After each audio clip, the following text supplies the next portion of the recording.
Prends une minute, questionne-toi. Souhaites-tu élever la prochaine génération de leaders ou de dictateurs?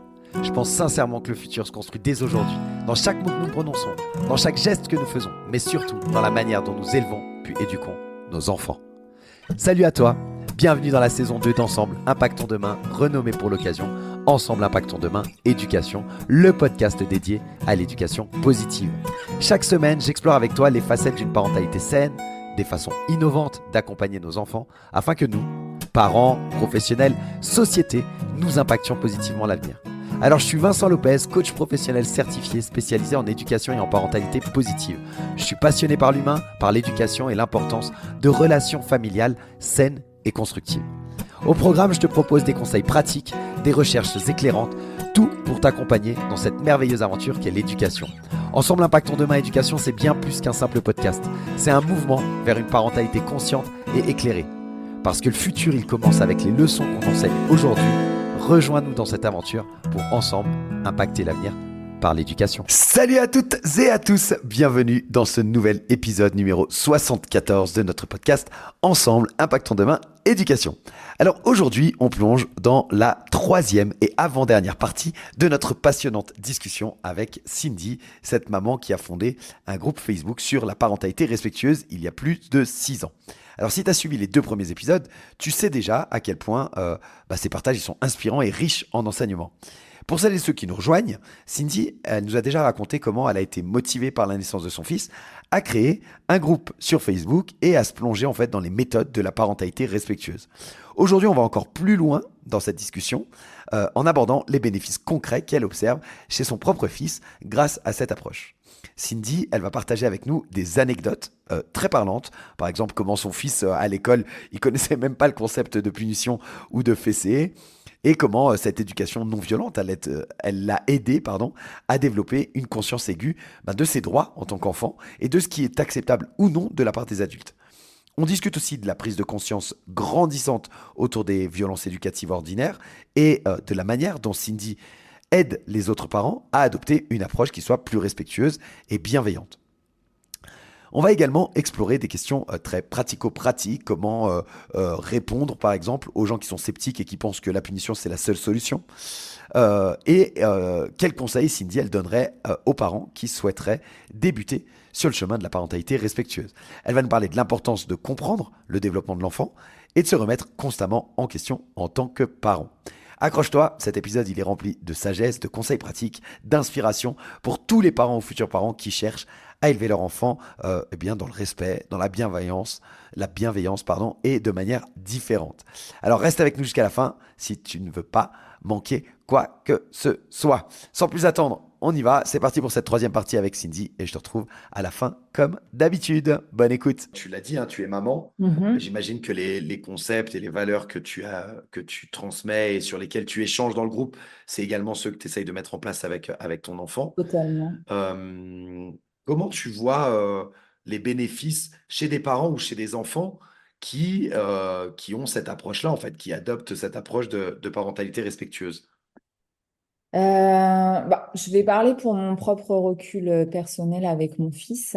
Ce que j'aime bien chez lui, en tout cas, d'avoir été élevé comme ça, c'est que, par exemple, tout simplement, tout ce qui va être punition et violence physique et tout, pour lui, voilà, c'est pas normal, déjà.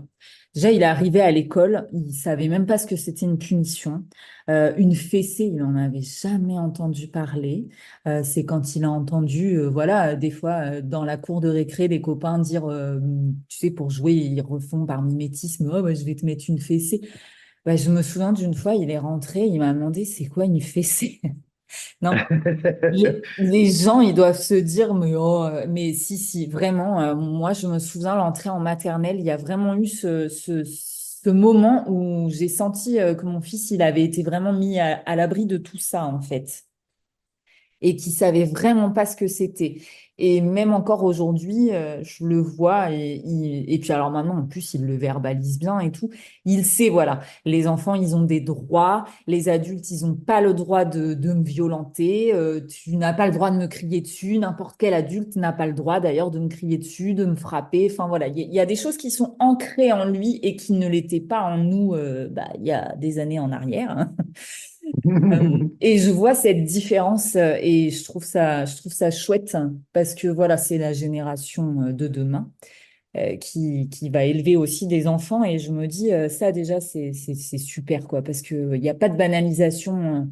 Voilà, lui pour lui c'est tout de suite pas normal s'il voit des parents dans la rue en train de crier après leur enfant, ça m'est déjà arrivé qu'ils me disent oh bah dis donc maman cette maman-là, elle était pas très sympa. T'as vu, elle criait fort sur ses enfants, hein. Enfin voilà, pour lui, il y a vraiment cette notion de, il comprend pas trop pourquoi. Enfin, on en discute souvent, hein, et j'explique aussi que bah voilà, ça se passe pas partout comme chez nous.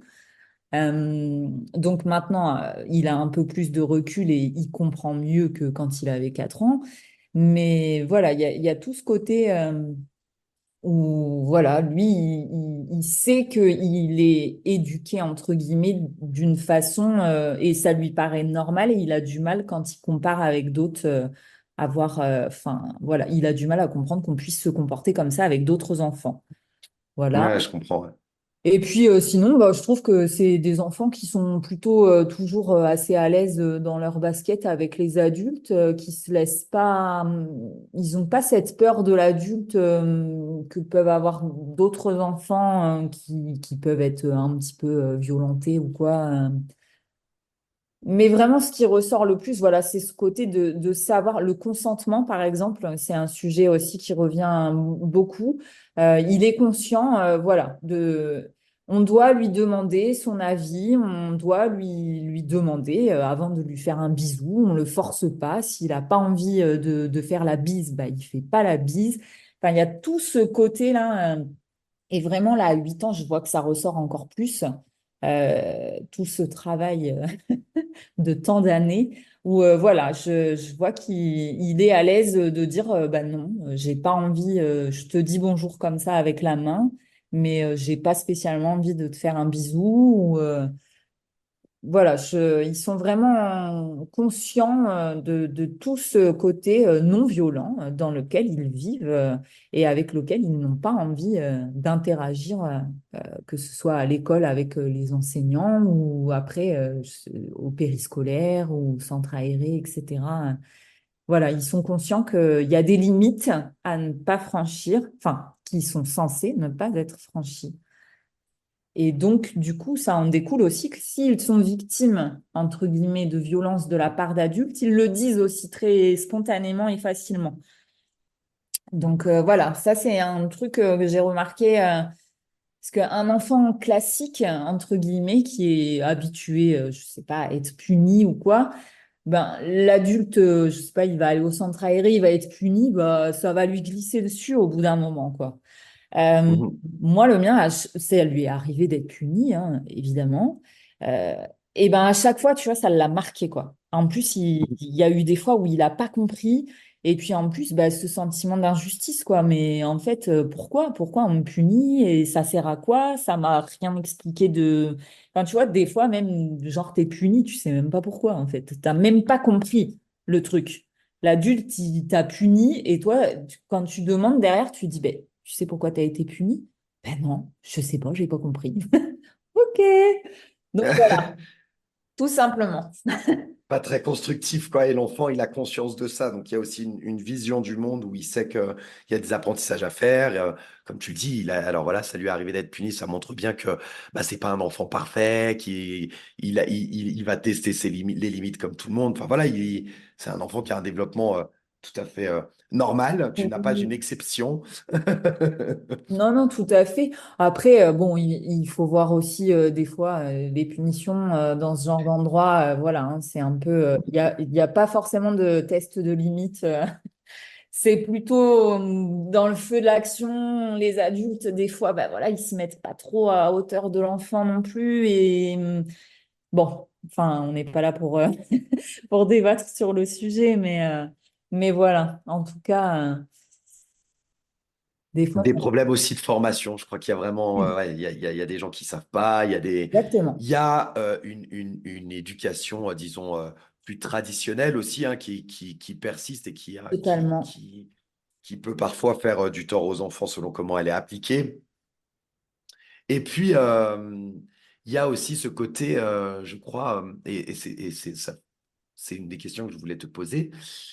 Euh, j'ai l'impression, alors après, ben, c'est toujours pareil, quand tu développes quelque chose ou quand tu as une certaine vision, tu baignes peut-être un peu plus là-dedans. Mhm. Mais moi, j'ai quand même l'impression que les parents ont de plus en plus conscience de ce genre de choses. Il y a eu des lois, par exemple, votées sur les violences éducatives ordinaires. Enfin, donc, il y a aussi une prise de conscience un peu plus générale, peut-être, qu'il y a 20, 30 ans en arrière, qui se Oui, fait. Mais pour autant, j'ai pas l'impression que ce soit un mouvement massif. Enfin, je sais pas comment te dire. Tu vois, je suis j'ai l'impression d'accord. que ça reste encore des exceptions. Oui. Ah oui, oui, oui, totalement. Enfin, moi, en tout cas, autour de moi, de ce que j'ai pu voir dans mon entourage, que ce soit proche ou moins proche, autour de moi, au parc, enfin voilà, un peu partout. Euh, tu sais, je dis toujours, ça fait rigoler, mais on se reconnaît entre parents un petit peu qui pratiquent, entre guillemets, cette façon d'accompagner ses enfants. Il y a un truc qui me marque toujours, c'est devenu une amie maintenant, mais je la connaissais pas au début, tu vois, nos enfants allaient dans la même école. Et elle, un matin, je l'ai vue et elle, c'est bête, mais j'ai su direct hein, qu'elle faisait un peu la même chose que moi avec mon fils, tu vois. Parce que ce matin-là, elle s'est mise à la hauteur de sa fille pour lui parler, tu vois. Et, Mhm, et mhm. j'ai su direct. Voilà, tu vois, comme on dit, on se sait un peu, hein.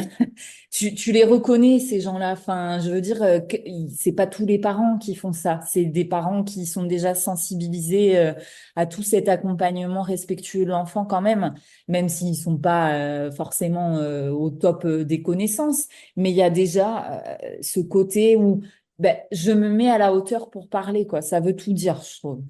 Et du coup, voilà, tu les reconnais quand même plutôt pas mal, ces parents-là, ce qui sont rares, comme tu le soulignes.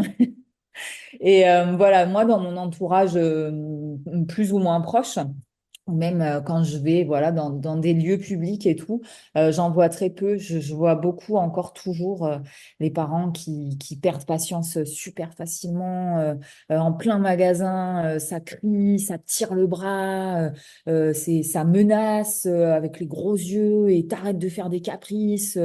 Enfin, j'en vois encore beaucoup. Parfois, quand j'en parle avec des collègues ou quoi, on me dit, oh, bah quand même. Mais si, si, franchement. Hein. Et honnêtement, on pourrait se dire, bah, c'est peut-être la région d'où tu viens et tout. Mais en un an, là, j'ai fait deux régions différentes et c'était pareil. Donc, du coup, c'est Non, non, ouais, très ancré quand même. Et quand ouais. tu discutes avec certains parents, sans savoir et sans jugement, sans rien, tu l'entends. Oh oui, il me fait des caprices ou ça colle, il y a beaucoup d'étiquettes, etc. Enfin, ou même, tu sais, on parle souvent les jouets genrés. Mhm, Enfin, mhm. voilà, toutes ces choses-là, dans les discussions du commun des mortels, ben, ça revient et tu sais, quoi. C'est super ancré encore, beaucoup, quoi. Ouais, c'est encore beaucoup ancré. Ouais, complètement. Et c'est en t'écoutant que je me posais cette question. Qu'est-ce que tu réponds à, si tu as déjà eu le cas, hein, peut-être, je ne sais pas, hein, mais à des familles ou à des parents qui te disent, oui, mais on a besoin de lui apprendre comment faire telle chose, ou de nous respecter, ou de pas faire telle ou telle chose, et la seule façon pour le faire, c'est de le punir, ou c'est, tu vois, de rentrer comme ça dans des pratiques qui sont ben, pas celles d'une approche éducative plus respectueuse, quoi. Qu'est-ce que tu réponds quand il y a des parents comme ça qui sont convaincus qu'il n'y a pas d'autre manière de faire, en fait? Ah, déjà, moi, ma carte de visite, entre guillemets, c'est mon fils, hein. Ah, c'est ton fils? Bah oui, bien sûr. Moi, je donne toujours l'exemple de mon fils. Je dis, bah, moi, le mien, il a 8 ans et effectivement, il sait pas ce que c'est une punition. Enfin, si, maintenant, il sait ce que c'est avec l'école parce que ça lui est arrivé. Mais à la maison, c'est un enfant qui est élevé sans punition depuis 8 ans. Et il n'y a pas de punition chez nous et je le trouve pas. moins respectueux que les autres enfants. Et d'ailleurs, souvent, quand on me dit ça va, ça se passe bien à la maison, ben oui, bah, évidemment que des fois, ça tourne pas spécialement comme moi, je le voudrais en tant qu'adulte. Mais derrière, voilà, c'est un enfant, j'ai aucun souci du côté de l'école. J'ai jamais un instit qui m'a dit qu'il avait un problème avec mon fils, que ce soit de respect, de comportement. J'ai jamais eu de souci. Il va au centre aéré aussi. J'ai jamais eu une seule remarque négative sur lui. C'est un enfant qui est bien, il fonctionne bien. Euh, donc oui, lui, c'est ma meilleure carte de visite. Souvent, je dis aux gens, bah moi, mon fils, il est éduqué comme ça et tout roule. Et quand on me dit oui, mais le tien, il est facile, parce que bah, ça revient souvent, hein. Ceux qui me Bien sûr. connaissent, ils me disent oui, mais toi, il est facile. Bah non, franchement, il est pas plus facile qu'un autre enfant. Par contre, souvent, ce que je dis, c'est que les enfants, c'est pas des plantes vertes. Donc, bah, forcément, on les met pas dans un coin et voilà, on s'attend pas à ce qu'ils nous obéissent au doigt et à l'œil. Enfin, sinon, il fallait acheter une plante et pas devenir parent. Non, Oui. dit comme ça, c'est peut-être un peu violent, mais c'est la réalité. Un enfant, bah oui, ça fait du bruit, ça bouge, et puis c'est comme nous, il a ses humeurs. Oui, des fois, il a envie de faire ce que tu vas lui demander, et des fois, il n'a pas envie. Des fois, il te parle pas gentiment non plus, bah, parce que voilà. Et puis souvent, je rappelle aussi aux adultes que euh, on a des projections en tant qu'adulte aussi. Enfin, ça m'est déjà arrivé on me dise oui, mais il me répond. Mais c'est quoi il me répond en fait? Ou il me manque de respect, genre à 5 ans. À 5 ans, enfin, ils savent même pas c'est quoi le respect à 5 ans. Donc souvent, je leur dis, bah oui, mais tu sais, à son âge, je dis, ils sont encore petits quand même. Enfin, j'essaye toujours de resituer aussi le développement de l'enfant par rapport à l'âge, quand je peux entendre hein, des choses comme ça négatives. Donc j'essaye toujours de resituer, de dire, bah tu sais, moi en formation, alors ça j'aime bien dire, c'est que ça crédibilise un peu, tu vois. Parce que voilà, tu n'es pas médecin, tu n'es pas.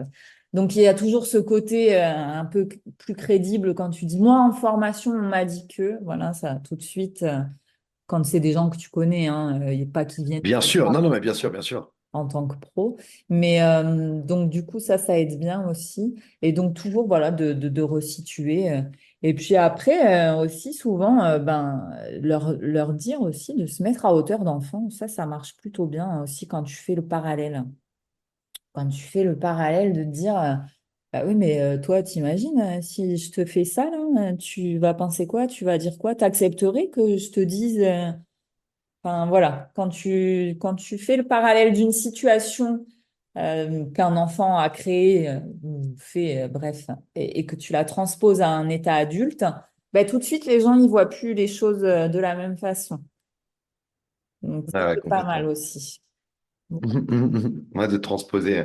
Il y a une personne, enfin, je sais plus leur nom, mais il y avait, j'ai vu passer 2 ou 3 fois comme ça des petites vidéos sur Internet où c'est un couple qui est mis en scène. Enfin, c'est pas, c'est 2 adultes Ouais. un homme, une femme qui font un couple, mais l'un ou l'autre, parce qu'ils changent régulièrement, soit lui, soit elle, prend la place, entre guillemets, du parent dans leur relation, c'est-à-dire que, je sais pas, j'ai une vidéo où elle rentre et puis il y a les clés qui traînent, la veste, etc. Et elle s'adresse à lui comme les parents pourraient le faire Oui, avec un enfant, tu voilà. vois, et Mhm. vice-versa. Et pour changer comme ça un peu la position où elle donne, où en fait lui il comprend pas, il se dit, mais enfin, je suis pas un bébé, quoi, t'as pas besoin de me parler comme ça. Ouais, Et, ouais, et je trouve ça super intéressant parce qu'on se rend compte dans des situations banales, en fait, totalement. ce changement de perspective, il permet de se dire, en fait, c'est comme ça que je me comporte avec mon enfant, ça reste un être humain. Alors oui, bien sûr qu'il y a des choses quand ils ont 6 mois, 1 an, 2 ans, 3 ans, qui sont pas les mêmes que quand ils en ont 8, 9 et 10 et que tu t'adaptes parce que tu as aussi une posture de l'adulte, tu as un rôle de protection, il y a des choses que tu peux anticiper et que lui ne peut pas, par exemple. Mais pour autant, tu le fais toujours avec ce respect de l'être humain, en fait, C'est que ça. c'est. Quel que soit son Donc, âge. exactement, ouais. Donc voilà, je trouve que c'est assez intéressant de pouvoir changer de perspective, je dirais. Ben, je sais pas si tu la connais, c'est Fanny Vella qui fait des bandes dessinées là-dessus. Qui, Ok, ah bah je noterai alors, Hop. ouais, Euh, excellent. elle fait pas mal, ouais, elle faisait pas mal sur son compte Instagram. C'était Et si on changeait d'angle, je crois, justement, que ça devait s'appeler. Ok, Et elle fait voilà des petites scénettes de BD où elle transpose voilà des situations comme ça que tu peux avoir en tant que parent avec ton enfant d'un adulte à un autre adulte. Et ça, j'en ai envoyé quelques-unes parfois dans mon entourage pour faire changer d'angle. Et ça fonctionne plutôt pas mal sur les ah parents bah ouais, ouais. récalcitrants ou qui ont du mal à se projeter aussi.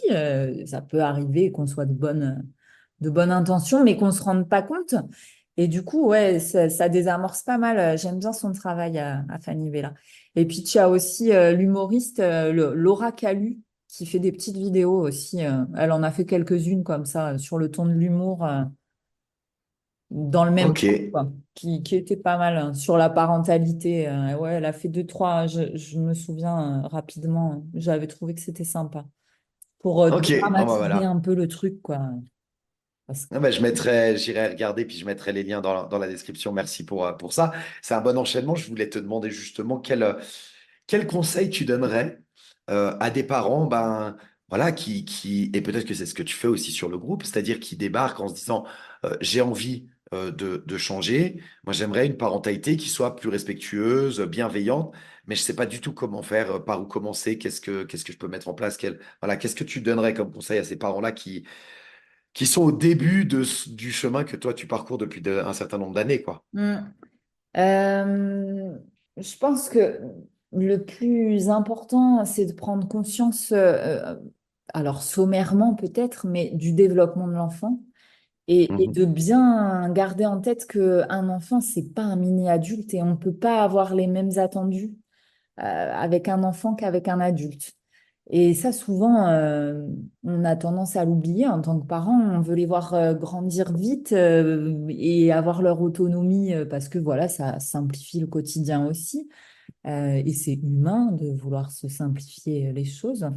Mais voilà, d'avoir en conscience le développement de l'enfant, je pense que ça aide à rester terre à terre et à se dire, bah non, je peux pas lui demander ça parce que clairement, son cerveau, c'est pas possible.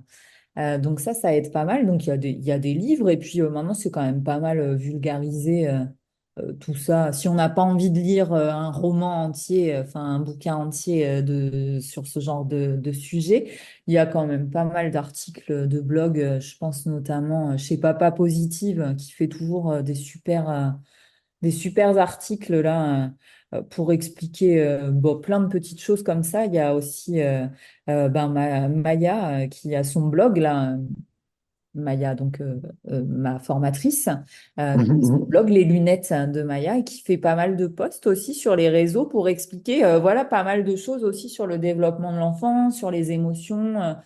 Ça voilà, ça me paraît être un des premiers trucs à prendre conscience quand on veut rentrer dans cet accompagnement, si je peux dire, de son enfant. Et puis, prendre aussi surtout conscience que non, il n'y a pas de violence, en aucun cas.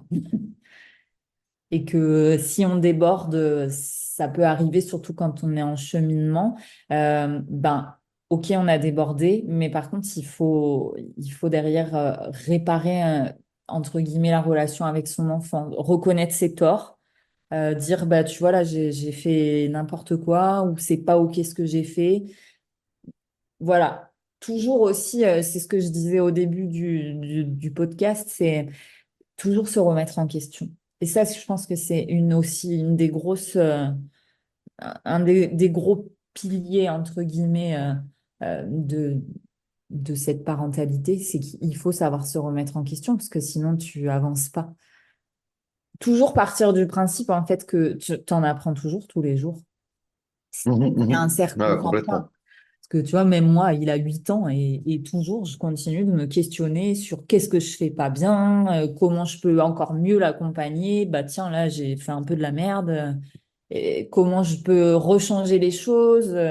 Enfin, c'est constamment. tu vois, je pourrais me dire, oh, bah, j'ai fait plein de formations, je suis nickel et tout, mais non, moi aussi. Moi aussi, je perds patience. Moi aussi, des fois, j'ai pas envie, je m'agace. Mais par contre, derrière, j'ai toujours ce truc de me dire, bon, là, t'as merdé. C'était pas cool ce que t'as fait, tu vois. T'as pas géré correctement. Comment tu peux refaire? Ou alors une situation à problème, entre guillemets, qui me pose problème à moi, mais qui va pas lui poser problème à lui. Je vais identifier le truc. Bon, qu'est-ce que je peux mettre en place pour me soulager moi? Et que lui, ça roule aussi toujours de son côté, mais qui va m'aider moi à me détendre et mieux gérer la situation derrière. Voilà. Donc voilà, le développement de l'enfant et se remettre en question. Ouais, plus toutes les sources que tu as données, que ce soit le blog Les Lunettes de Maja, tu as parlé de différentes sources comme ça que je mettrai dedans de façon à ce que Papa Positive, tu as cité également, Oui. enfin voilà, que je mettrai dedans. Mais effectivement, les lunettes de Maja, j'avais déjà, ça fait partie. Alors, tu parlais tout à l'heure de cette histoire de source et d'aller chercher une information, de pouvoir la sourcer, Mhm. l'identifier en termes de qualité, etc. Moi, c'est quelque chose sur lequel je mets une grande importance, notamment dans le podcast. Et donc, les sources sont tout le temps dans la description pour que les gens puissent aller creuser par eux-mêmes et vérifier l'information. Enfin, voilà. Et les lunettes de Maja fait partie des blogs que j'avais déjà cités, Oui. notamment pour un épisode, je crois, sur la crise des 2 ans, où Ah oui. elle a écrit un article sur son blog qui est très bien fait. Oui. Et donc, je l'avais déjà cité, mais je remettrai tout ça dans la description pour que les gens puissent aller continuer à creuser, découvrir peut-être par eux-mêmes. Oui, c'est riche, Euh, vraiment, c'est du contenu papa positif. Moi, je crois qu'il n'y a pas eu un jour sur mon groupe où j'ai pas partagé des articles quand on me demandait des thématiques. Lui, il a vraiment un blog. Maya, c'est pareil, hein, il y a plein d'articles quand même, sources que tu peux donner sur certaines problématiques et ça aide bien. Ça aide bien. Moi, j'aime ouais, complètement. ce genre de contenu. Et voilà, on arrive à la fin de cet épisode riche en échanges et en enseignements avec Cindy. J'espère que tu as trouvé cette discussion aussi inspirante que moi. Pour conclure, on va revenir rapidement sur les points clés qu'on a abordés aujourd'hui. L'importance de la non-violence éducative. Cindy, elle nous a montré combien c'est crucial d'éviter toute forme de punition ou de violence. Son fils, par exemple, qui a jamais connu la punition à la maison, ce qui lui a permis de comprendre dès son plus jeune âge que ces comportements, ils sont pas normaux ni acceptables. Deuxième point, la conscience des droits de l'enfant. Cindy, elle a partagé que son fils, il est très conscient de ses droits, comme par exemple le droit de ne pas être violenté par les adultes, et ça lui donne la confiance nécessaire pour pouvoir exprimer ses limites, tout simplement. Troisième point, l'empathie, la compréhension. Une éducation sans violence, ça permet de développer une meilleure compréhension des émotions et des besoins des autres, et ça favorise des relations qui sont plus respectueuses et plus empathiques. Quatrième point, l'autonomie et la confiance en soi en respectant le consentement de l'enfant, et en ne le forçant pas à faire des choses qu'il n'a pas envie, et ben en fait, on va renforcer son autonomie et sa confiance en lui. Cinquième point, l'importance de se mettre à la hauteur de l'enfant. Ça paraît, en tout cas, dès le moment où tu as un minimum de regard sur l'éducation, ça paraît très basique, mais en fait, peu de gens le font, peu d'adultes le font. Cindy, elle nous a mentionné comment elle reconnaît les parents qui pratiquent la parentalité respectueuse par cette attitude, en fait, leur habitude de se mettre à la hauteur de leur enfant pour leur parler. Ça facilite la communication et ça montre une certaine marque de respect mutuel. Sixième point, la remise en question permanente. Le fait d'adopter une parentalité respectueuse, ça fait que tu te remets tout le temps, constamment en question et tu essayes d'ajuster finalement tes méthodes en fonction des besoins et du développement de ton enfant.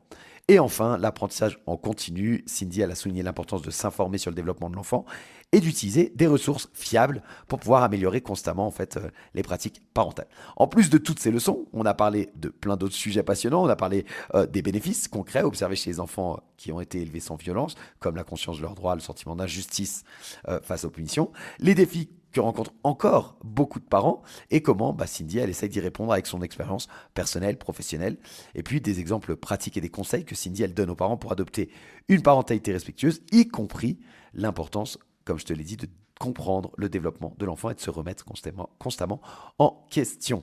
Je suis sûr que cette discussion, elle t'aidera à adopter ou en tout cas à renforcer une approche qui soit respectueuse, bienveillante avec tes enfants.